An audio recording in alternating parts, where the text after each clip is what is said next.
ಈ ಎದುರೂರು ಭಾಗದ 1044 ಎಕರೆ ಭೂಮಿಯನ್ನು ಸರ್ಕಾರಕ್ಕೆ ಸ್ವಾಧೀನ ಮಾಡಿಕೊಂಡು ಕೈಗಾರಿಕೆಗಳ ಅಭಿವೃದ್ಧಿ ಕೊಡಬೇಕು ಅನ್ನೋ ಉದ್ದೇಶದಿಂದ ಏನು ಪ್ರಕಟಣೆ ಹೊರಡಿಸಿದ್ದಾರೆ, ಆ ಕೆಲಸ ಮಾಡೋದಕ್ಕೆ ಭೂ ಸ್ವಾಧೀನಾಧಿಕಾರಿಗಳು ಇಲ್ಲಿಗೆ ಬಂದಿದ್ದಾರೆ. ನಾವು ಎಲ್ಲರೂ CPM ಪಕ್ಷದ ಸೂರ್ಯವರು, ಬ್ಯಾಟಪ್ಪನವರು, ಸುಧಾಕರ್ ಅವರು, ಸ್ಥಳೀಯ ಮುಖಂಡರುಗಳು ಅನೇಕ ಜನ ಇದ್ದಾರೆ. ಕೆಲವರು ಹೆಸರು ಮಾಡ್ತಿದ್ದಾರೆ, ಕ್ಷಮಿಸ್ಬಿಡಿ. ನಾನು ಬೆಳಗ್ಗೆಯಿಂದ ಇಲ್ಲಿ ಕೂತು ಇವತ್ತು ಯಾರ್ಯಾರಿಗೆ ನೋಟಿಸಸ್ ಬಂದಿದೆ ಅವನ್ನೆಲ್ಲ ಒಬ್ಬರೊಬ್ಬರು ಕರೆಸಿ ಮಾತಾಡಿದ್ದೇನೆ. ಅದರಲ್ಲಿ ನಾವು ಭೂಮಿ ಕೊಡ್ತೇವೆ ಅಂತ ಹೇಳೋರು ಒಬ್ಬರೂ ಬಂದಿಲ್ಲ. ನಮ್ಮ ಹತ್ರಕ್ಕೆ ಬಂದು ಹೇಳಿದೆ 79 ಜನವು ನನಗೆ 3 ಗುಂಟೆ ಇದೆ, 6 ಗುಂಟೆ ಇದೆ, 1 ಎಕರೆ ಇದೆ, 2 ಎಕರೆ ಇದೆ, ಅಥವಾ 4 ಎಕರೆ ಇದ್ದರೆ 10 ಜನ ಇದ್ದರೆ ನಾವು ಕೊಡೋದಿಲ್ಲ ಅನ್ನೋ ಮಾತನ್ನು ಹೇಳಿದ್ದಾರೆ. ಮೊದಲು ಇಲ್ಲಿಂದ ಸರ್ಕಾರಕ್ಕೆ ವರ್ತಮಾನ ಕೊಡುವಾಗ ತಪ್ಪು ಮಾಡಿಬಿಟ್ಟಿದ್ದಾರೆ. ಸಣ್ಣ ಹಿಡುವಳಿದಾರರಿದ್ದಾರೆ, ಅದೇ ಅನೇಕ ಜನ ಶೆಡ್ಯೂಲ್ ಕಾಸ್ಟ್ನವರಿದ್ದಾರೆ. ಯಾವ ಕ್ಯಾಸ್ಟ್ ಆದರೂ ಪರವಾಗಿಲ್ಲ, ಬಡವರಾದವರಿದ್ದಾರೆ. ಅವ್ರಿಗೆ ಆ ಜಮೀನು ತಗೊಂಡ್ರೆ ನಿರ್ಗತಿಕರಾಗ್ಬಿಡ್ತಾರೆ. ಆ ಜಮೀನನ್ನು ಸೂಚನೆ ಮಾಡಬಾರ್ದಾಗಿತ್ತು, ಮಾಡಿ ತಪ್ಪು ಮಾಡಿಬಿಟ್ಟಿದ್ದಾರೆ. ಈಗ ನೋಟಿಫಿಕೇಶನ್ ಹೊರಟಿದೆ. 1 ವರ್ಷದಿಂದ ಸಬ್ ರಿಜಿಸ್ಟರ್ ಆಫೀಸಲ್ಲಿ ಯಾವ ಅದನ್ನು ಅವ್ರ ಗಮನಕ್ಕೆ ತಂದಿದ್ದೇವೆ. ಇದರ ಹಿಂದೆ ನಡೆದ ಮೀಟಿಂಗಲ್ಲಿ ಸುಮಾರು ಜನ ರೈತರು ಬಂದು ಅರ್ಜಿಯಲ್ಲಿ ಅವರಿಗೆ ಬರೆದು ಕೊಟ್ಟಿದ್ದಾರೆ, ನಮ್ಮದು ಇಂಥ ಸರ್ವೆ ನಂಬರು, ಇಷ್ಟು ಭೂಮಿ ಇದೆ, ನಾನು ಕೊಡೋದಕ್ಕೆ ತಯಾರಾಗಿಲ್ಲ ಅಂತ ಬರ್ತೀನಿ. ಇವತ್ತು ಕೂಡ ಅದೇ ರೀತಿ ನೀವು ಯಾರೆಲ್ಲ ಬಂದಿದ್ರಿ ನಿಮ್ಮೆಲ್ಲರ ಪರವಾಗಿ ನಾನು ಅವ್ರಿಗೆ ಆಶ್ವಾಸನೆ ಕೊಟ್ಟಿದ್ದೀನಿ. ಪೊಲೀಸ್ ಅವರು ಇರ್ತಾರೆ, ಸರ್ವೆ ನಂಬರ್ ಕರೀತಾರೆ. ಅವರು ಆ ಸರ್ವೆ ನಂಬರ್ ಕರೆದಾಗ ಆ ಸರ್ವೆ ನಂಬರ್ನವರು ಅದರ ಪರವಾಗಿ ಯಾರು ಬಂದಿದ್ದೀರಿ ನೀವು ಹೋಗಿ ನಿಮ್ಮ ಕಾಗದಗಳನ್ನು ಲೈನಾಗಿ ಕೊಟ್ಟುಬಿಡಿ, ಯಾವುದೂ ತೊಂದರೆ ಇರೋದಿಲ್ಲ.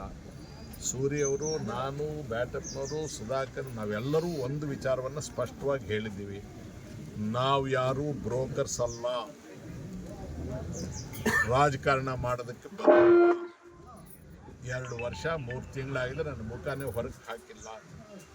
ಆದರೆ ತೀರಾ ಬದುಕಿನ ಸಮಸ್ಯೆ ಅಂದಾಗ ನಾನು ಇವತ್ತು ಹೊಸಲು ದಾಟಿ ಆಚೆಗೆ ಬಂದಿದ್ದೇನೆ.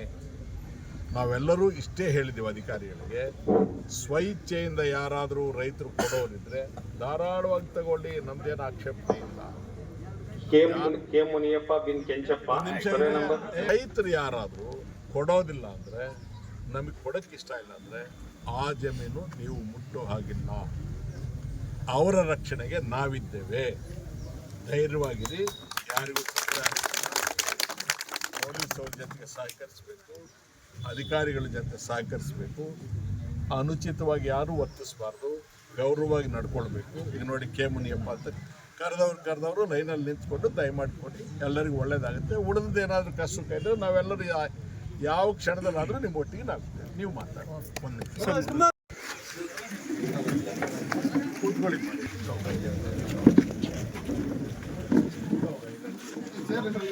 ಸಲ ಮಂತ್ರಿ ಮಾಡಬೇಕು, ಕೈಗಾರಿಕೆ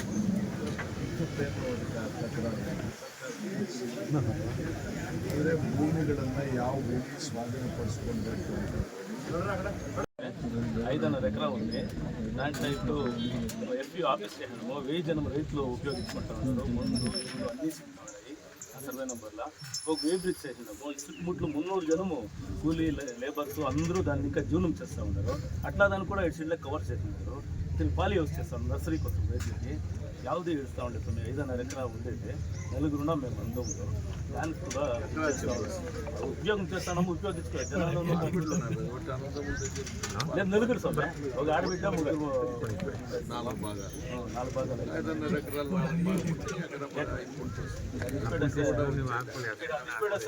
జీవనానికి ಯಾವುದೂ ಅನುಕೂಲ ಅದೇ ಲೇಬರ್ ಅಂತ ಬದುಕ್ತಾ ಉಂಟು.